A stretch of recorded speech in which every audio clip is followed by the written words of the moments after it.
จากว่ายน้ำมาตอนที่กีฬาเรือใบนะครับสมาคมกีฬาแข่งเรือใบแห่งประเทศไทยครับเตรียมดึงโค้ชต่างชาติมาเสริมตั้งเป้าคว้าโควต้าตั๋วโอลิมปิกเกม 2020 ครับนักกีฬาเรือใบทีมชาติไทยที่เพิ่งเสร็จสิ้นภารกิจจากการแข่งขันเรือใบเลเซอร์ชิงแชมป์เอเชีย 2019 รายการเอเชียโอเพ่นเลเซอร์แชมเปี้ยนชิพ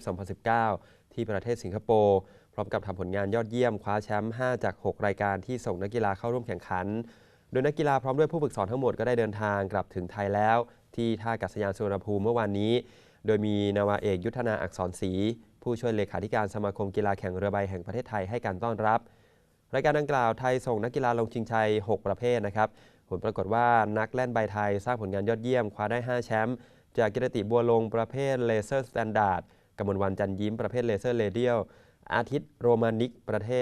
เภทเลเซอร์เรเดียลนะครับเยาวชนชายนะฮะพัชรีศรีงามประเภทเลเซอร์ 4.7 และโซเฟียมอนโกเมรีประเภทเลเซอร์เรเดียลเยาวชนหญิงด้านนาวาเอกยุทธนาอักษรศรีผู้ช่วยเลขาธิการสมาคมกีฬาแข่งเรือใบกล่าวว่าการส่งนักกีฬาไปแข่งรายการนี้มุ่งหวังให้นักกีฬาได้สัมผัสบรรยากาศอีกทั้งทำให้ได้เห็นคู่แข่งสำคัญที่ต้องเจอกันในการแข่งรอบคัดเลือกลุ้นโควต้าโอลิมปิกเกม 2020 นะครับโดยการควอลิฟาย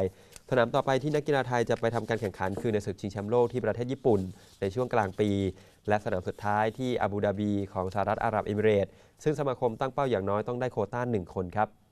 นอกจากนี้สมาคมก็ได้มีการดึงอลันเคาผู้ฝึกสอนชาวออสเตรเลียซึ่งเคยผ่านการคุมทีมชาติสหรัฐเข้ามาช่วยยกระดับนักกีฬาไทย